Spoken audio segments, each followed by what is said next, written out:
Olá pessoal, hoje nós vamos fazer alguns conceitos de estatística descritiva para que possamos utilizá-los nas nossas análises e avaliações de amostras e populações. Então, inicialmente nós vamos começar falando de uma frase que deixamos aí no primeiro dia de aula, que existem 3 tipos de mentiras: as mentiras, as deslavadas e as estatísticas.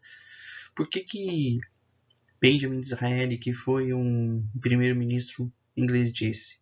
Foi porque, dependendo dos dados que você tiver, de você pegar variáveis, se você não souber utilizar, ela se torna uma mentira. Se você não saber conhecer a sua amostra, ela se torna uma mentira. Porque a estatística, ela essencialmente vai descrever, comparar e relacionar variáveis. Ou seja, eu vou pegar uma amostra de uma população ou a população e variáveis que possam influenciar no resultado. E dentro do contexto, a gente tem que saber alguns conceitos. Um dos primeiros conceitos. Olá pessoal, hoje nós vamos fazer alguns conceitos de estatística descritiva para que possamos utilizá-los nas nossas análises e avaliações de amostras e populações. Então, inicialmente nós vamos começar o que é variável. Então, variável é simplesmente algo que pode variar. Isso pode assumir valores ou categorias diferentes. Exemplo, eu tenho o gênero, que é o sexo, número de sintomas registrados de uma doença, temperatura, público no festival de rock, nível de ansiedade, inteligência, número de encontros sociais ao levar o cachorro para passear, quantidade de violência na televisão, ocupação e cores favoritas. Então, isso são variáveis que nós devemos entender que tipo que são para podermos ter a grandeza da nossa pesquisa, da nossa amostragem e inferir de forma bem assertiva, ou seja, mais objetivo possível, os resultados que desejamos ou entender os resultados que essa amostra ou população nos vão gerar. Então, existe aqui o conceito de variáveis que são importantes para entendermos uma pesquisa. Nós temos aí as variáveis chamadas contínuas, são aquelas que são dependentes de medida, como temperatura, velocidade de um carro, velocidade de digitação, número de palavras por minuto, número de letras por segundo, nível de inteligência, nível de ansiedade. As discretas, número de sintomas registrados de uma doença, por exemplo, uma gripe, um resfriado, ele vai ser discreto porque ele vai determinar um determinado período. Número de carros possuídos, porque eu posso possuir um carro hoje, um carro amanhã, ou nenhum carro. Então, isso depende de um período. Número de gols em uma partida de futebol é mais simples entender aqui, porque a partida de futebol tem 90 minutos. Então, o evento a ser medido é conforme a descrição do evento. 90 minutos, quantos gols? Número de encontros sociais enquanto se passeia com um cachorro num parque, por exemplo. Eu posso ter um dia, meio-dia vou encontrar uma pessoa, 6 da tarde vou encontrar 15, 7 horas da manhã vou encontrar 10. Participantes de um festival de rock, o evento ocorreu uma vez e ele vai ter um número de pessoas. Uma banda grande, uma banda pequena, eu vou ter esse número de pessoas. E número de filhos de uma família. Eu posso passar hoje e ver uma família com 2, amanhã pode ter 10, passando 30 anos pode ter 6. Então, elas são variáveis dependentes do tempo. E as categóricas: o gênero, o sexo, a ocupação, cor favorita, o tipo de restaurante, porque são categóricas da pessoa, são delas, intrínseca delas, e elas deverão ser respondidas. Pois bem, uma pergunta que fica: uma variável contínua, medida, ela pode se tornar discreta por um tempo? Essa é uma pergunta. Então, se você for pensar um exemplo dado uma pesquisa de Maxwell Delaney há mais de 20, estamos aí em 2020, a gente está falando de 2013, são 20, quase 30 anos. O questionário é aplicado para categorizar pessoas ansiosas e ansiosas com base em scores obtidos num teste. Então foi feito um teste aqui, uma prova. Então eu vou deixar aqui já estou até melhorando o uso do mouse aqui para vocês, um teste, uma prova. Foram feitas algumas questões e aí os participantes apresentaram altos pontos. Quem tinha alta ansiedade, quem tinha pouca ansiedade, baixa ansiedade e pouca pontuação. E foi feita a mediana, que nós vamos ver o que é a mediana hoje. Acima da mediana, as pessoas eram ansiosas, abaixo disso, não ansiosas. Não necessariamente eu posso pegar uma pontuação de uma prova e falar que é uma medida discreta e contínua, porque ser ansioso não significa que eu vou responder mais. Às vezes por ansiedade, para querer acabar a prova logo, ou a pessoa que não é ansiosa é mais calma e faz mais tempo. Enfim, existem variáveis que não podemos confundir.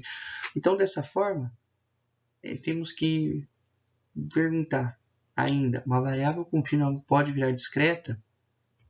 Não recomenda-se, porque o cruzamento desses dados podem levar a conclusões equivocadas. Exemplo aqui, como nós comentamos. Se dermos uma continuidade, perceberemos que nós temos que separar. Isso é importante para podermos fazer uma análise justa em relação a comportamentos ou sintomas que a população nos oferece. Digo comportamentos e sintomas, as variáveis envolvidas e elegidas por nós. Bem, essa atividade havia sido feita em sala de aula, mas serve como também uma relembrança. Quando você vai verificar as categóricas, discretas ou contínuas, como nós vimos, a velocidade do tempo pode ser uma categórica, porque eu vou medir nível de intervenção, marca de carro, time de futebol, são contínuas. Agora, número de plantas gigantes, contínuas. Velocidade do tempo, contínuas, como eu esqueci de dizer. Número de peças em um jogo de xadrez, discretas, porque elas vão variar. Uma partida eu vou ter mais peças capturadas, outra partida menos. Vai definir o quê? O período que foi jogada a partida e o número de pinturas de uma galeria de arte. Verão que é discreta. Por que ela é discreta? Vejam que quando eu tenho um evento, esse evento tem duração. Acabou o evento de exposição, as pinturas são retiradas. Percebam que o nível é categórico, por exemplo, título de universidade na categoria, porque ela vai oferecer, cada universidade oferece, no caso da Anhanguera de Jacareí. Os cursos que tem em Jacareí não são dela, não são de Taubaté nem São José. O nível de intervenção é contínuo porque é uma medida que eu posso ter. Categórica é o futebol, uma marca de um carro. Então percebam que são características que temos que tomar um determinado cuidado ao longo do tempo. Ao longo do tempo no sentido de avaliação. Isso é a experiência que dirá quais que serão utilizadas. Olá pessoal, hoje nós vamos fazer alguns conceitos de estatística descritiva para que possamos utilizá-los nas nossas análises e avaliações de amostras e populações. Então, inicialmente nós vamos começar. Então, quando você solucionar problemas, é importante você observar o que é dito para poder extrair. Então, vamos pensar um problema que foi até discutido no início da aula para podermos entender o que são variáveis. Você sai para passear com o seu cachorro num parque e faz o seguinte experimento. Quantas interações sociais você terá quando encontrar pessoas no parque? Então, você descobre que são 3 interações. Aí o seu amigo, ao sair com o cachorrinho dele, ele conseguiu 25. O que levaria em conta para fazer esse tipo de variável mudar tanto assim? Então, podemos categorizar algumas formas. O tipo de cão, caminhar com ou sem um cão, no caso, você soltar o cão e eu andando, o cachorro no colo, o gênero, masculino ou feminino, o público também que você interage, a atratividade, estar bem vestido, estar bem apessoado ou não, ser tímido ou ser mais aberto a um diálogo, ser mais simpático, ser mais carrancudo. O dia da semana é a hora da caminhada, às vezes pode influenciar. Uma segunda-feira, às vezes você trabalha o dia inteiro, não quer sair com o cachorro, vai para casa, mas uma sexta-feira você sai, quer passear um pouco. Então, são fatores que se podem pensar, não somente isso, mas tantos outros, como nós até foram propostos em sala de aula, podem influenciar. O problema é, muitas variáveis não chegam a ser uma resposta. Ou se faz um filtro, ou seja, elenca-se, escolhe aquelas variáveis que possam dar um grande salto na nossa resposta e ignorar aquelas que pouco influenciam no resultado. Isso dependerá muito da coleta de dados e como serão as respostas dessa coleta. Olá, pessoal! Hoje nós vamos fazer alguns conceitos de estatística descritiva para que possamos utilizá-los nas nossas análises e avaliações de amostras e populações. Então, inicialmente nós vamos começar. Então, se olharmos o que é uma população, veja, nós temos uma foto de uma população aqui enorme, mas essa população que nós estamos vendo, ela pode ser uma amostra. Se nós considerarmos as pessoas nessa imagem aqui que vocês podem observar, essa aqui pode ser uma população de um grupo dentro de um evento, mas se ela representa o Brasil, é uma amostra da população brasileira. Então, nós devemos entender o que é a amostra e o que é a população para não cairmos no senso comum de confundi-las. Então, a amostra, agora não é mais amostra e população, amostra por população. População, grupo distinto de pessoas. Então, eu posso ter uma população de pessoas que possuem o espectro do autismo, uma população de pessoas canhotas, a população brasileira. Objetos inanimados também podem ser uma população. Um exemplo, a população de carros em uma cidade. Então, se eu pegar, por exemplo, Jacareí e dizer que tem 37 mil carros de Jacareí, a população de carros de Jacareí. A população de Jacareí é uma população. Mas se eu pegar no estado de São Paulo, a população de Jacareí, ela se torna uma amostra do estado de São Paulo. E a amostra é a seleção de elementos de uma população. Se eu estou falando de um bairro de Jacareí, para fazer uma avaliação quanto à qualidade do ar, a qualidade da água, estou pegando uma amostra que representa todo. Ou seja, essa amostra deve estar fiel à população. Eu não posso pegar uma amostra que não seja condizente à população. Percebam que nos últimos anos das eleições, as pesquisas de tendência de voto para prefeito, governador e presidente, elas mudam muito. A amostragem se difere das vontades da população.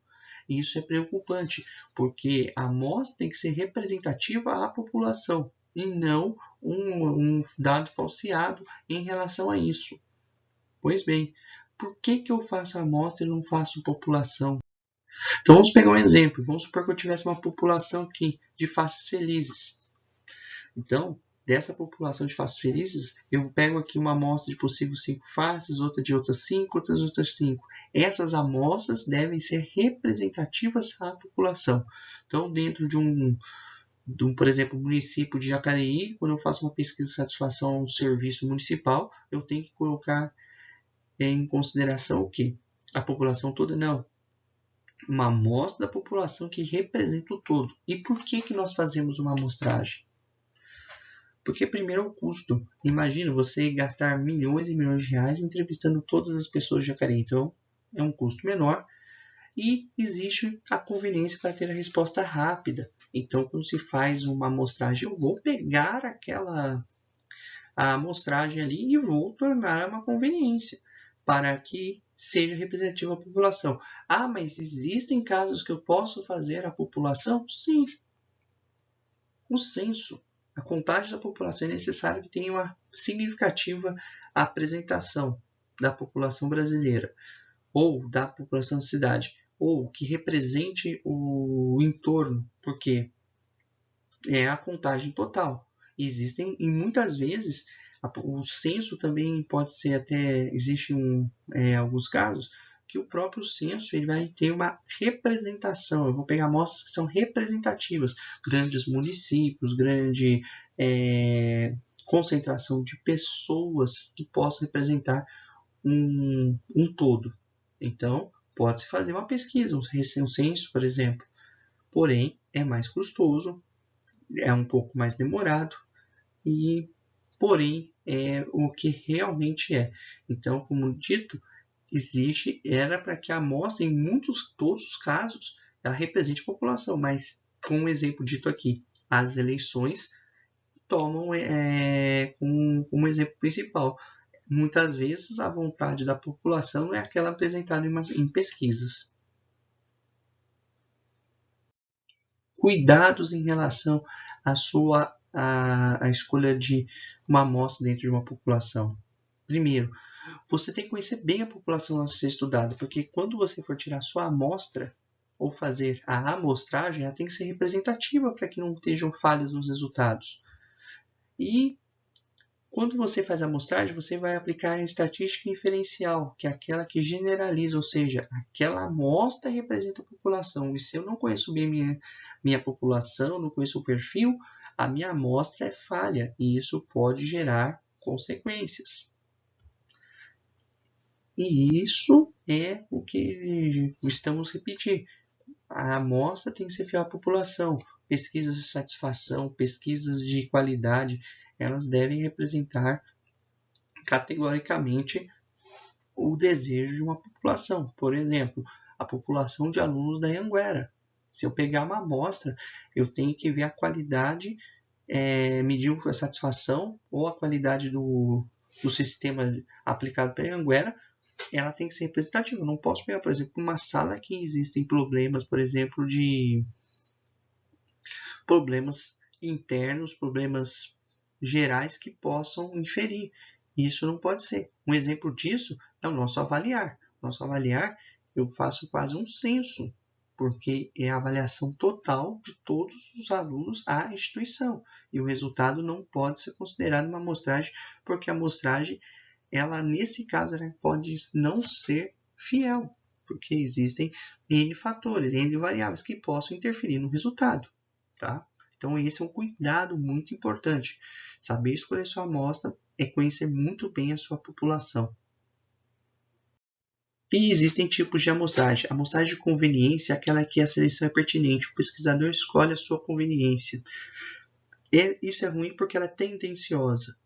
A voluntária, por exemplo, eu faço uma pesquisa no telefone, então ela é voluntária. A pessoa, você deseja responder a pesquisa, sim ou não? Isso acontece muito. Você vai fazer um serviço, por exemplo, em alguns lugares, é atendido no banco, até salão de beleza também acontece muito isso, de condições dessas grandes franquias. Você recebeu um SMS perguntando o seu grau de satisfação. Um exemplo, a Toyota, ela faz notas de 9, 9,5 e 10.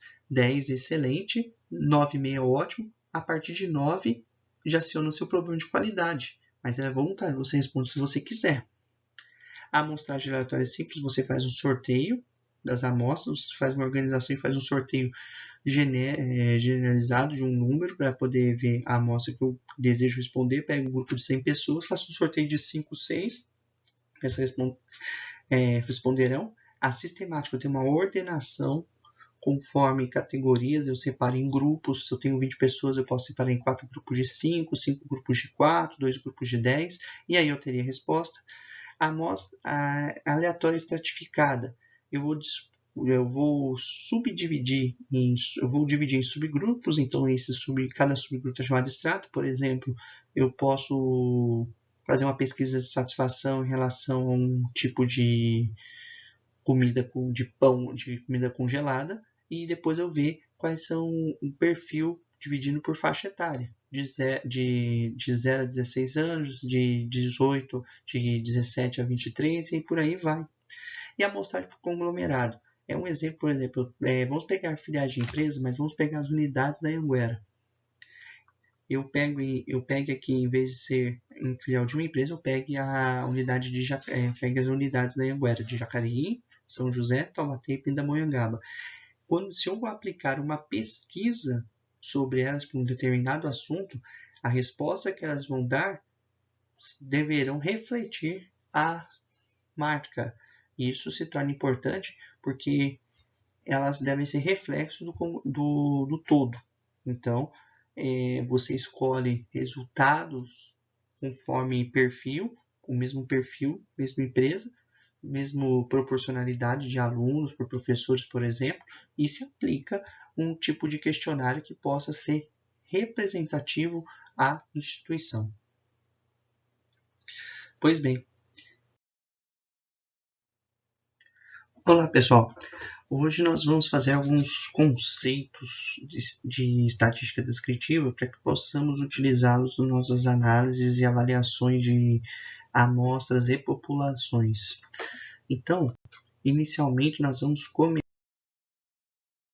Então, aqui nós vamos falar o que é moda, o que é média, média, moda e mediana. Existe uma diferença significativa. E aqui nós vamos, em alguns casos, vamos fazer alguns cálculos e outros vamos fazer apenas umas observações e organizações.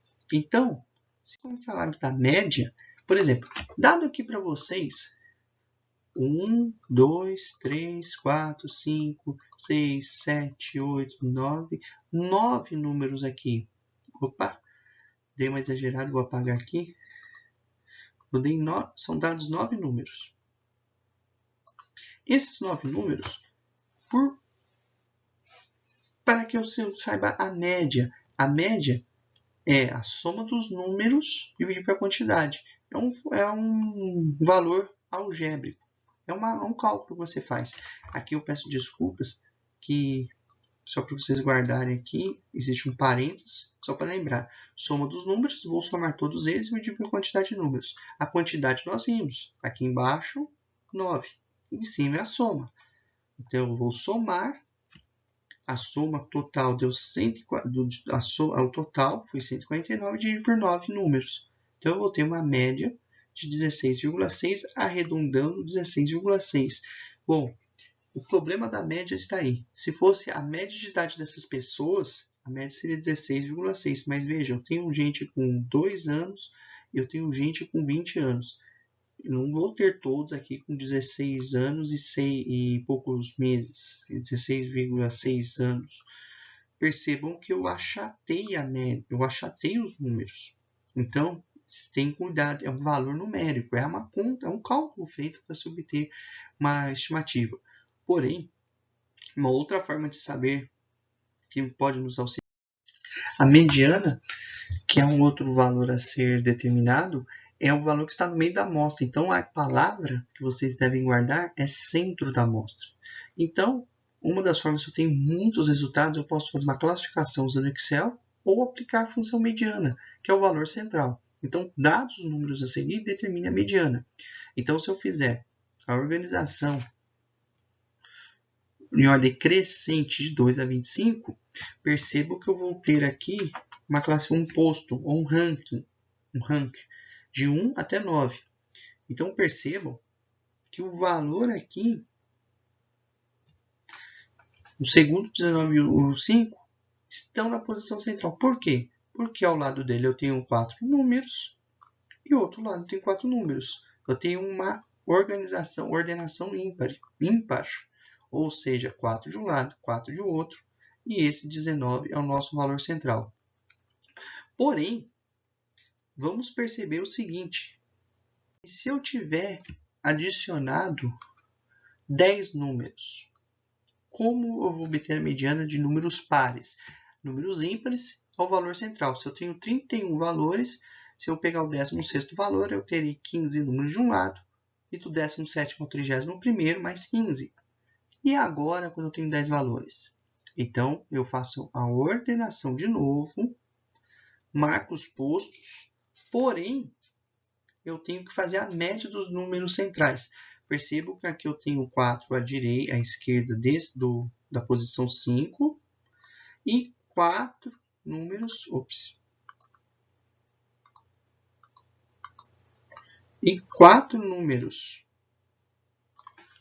à direita do 20 na posição 6. Então, eu vou fazer a média do número da posição 5 e o número da posição 6. 19 mais 20, dividido por 2, que são o número de números que eu tenho, que são 2, 19,5. Então, o cuidado é mediana.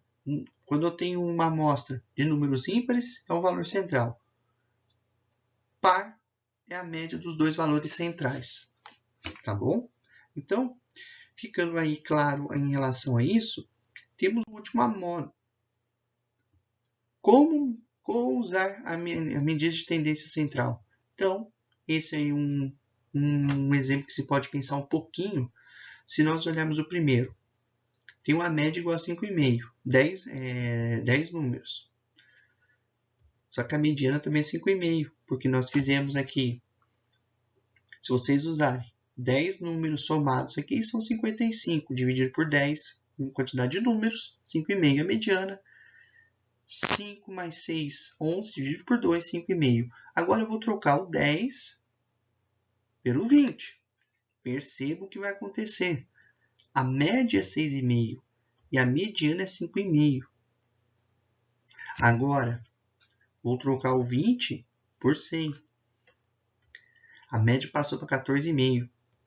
A mediana continua 5,5. Então, nesse caso, para uma tendência central, quando eu tenho grandes variações aqui, a mediana é mais indicada. Notem que, nesse caso, a média foi subindo em relação ao último número. Então, em algumas situações, é importante verificar se a linha central, a tendência central moveu-se. Caso não, pode-se utilizar a mediana tranquilamente. Então, é uma atenção muito grande. Às vezes a gente sai fazendo cálculos aí, mas, ao final das contas, nem sempre tudo se resolve. Fazer o cálculo da média, mas sim observando, organizando os dados e ranqueando, ou seja, colocando os seus postos de ordem crescente ou decrescente, a mediana pode ser útil. Percebo que a mediana ficou fixa e a média ficou móvel. Então, esse é um cuidado que tem que se ter. E aí, a moda. Pessoal, e por último é a moda. A moda, por conceito, é o valor mais repetido. Então, ele não precisa de uma análise mais profunda, como fazer um cálculo com uma média ou uma organização com a mediana. Eu vou apenas organizar e ver o valor mais repetido. Então, eu peguei esses valores, organizei eles e percebi que a moda, nesse caso, vai valer 20.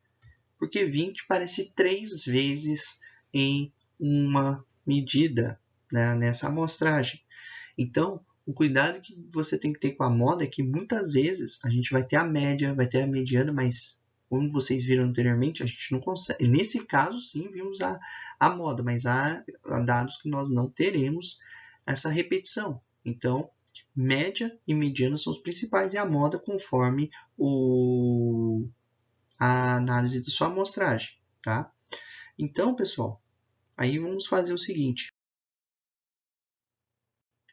Olá, pessoal. Hoje nós vamos fazer alguns conceitos de estatística descritiva para que possamos utilizá-los nas nossas análises e avaliações de amostras e populações. Então, inicialmente nós vamos começar. Vocês vão ver aí, nessa primeira atividade, fazer a média, a mediana e a moda dos seguintes conjuntos. Ou seja, calcular a média, organizar, fazer a mediana e ver os dados que se repetem mais vezes.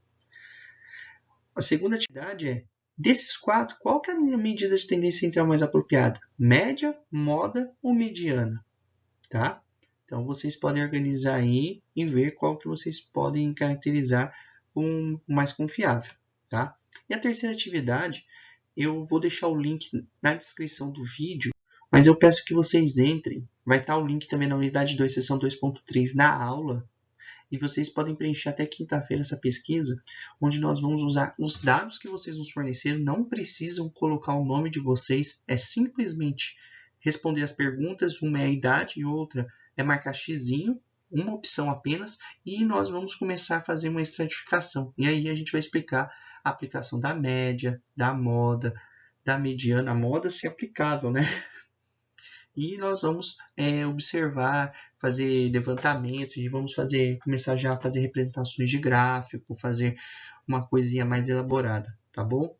Pessoal, em caso de dúvidas, fiquem à disposição. Nós temos os nossos canais de comunicação conforme estamos aí conversando nesse período. E desejo a todos uma ótima semana. Um forte abraço. Olá, pessoal. Hoje nós vamos fazer alguns conceitos de estatística descritiva para que possamos utilizá-los nas nossas análises e avaliações de amostras e populações. Então, inicialmente nós vamos começar.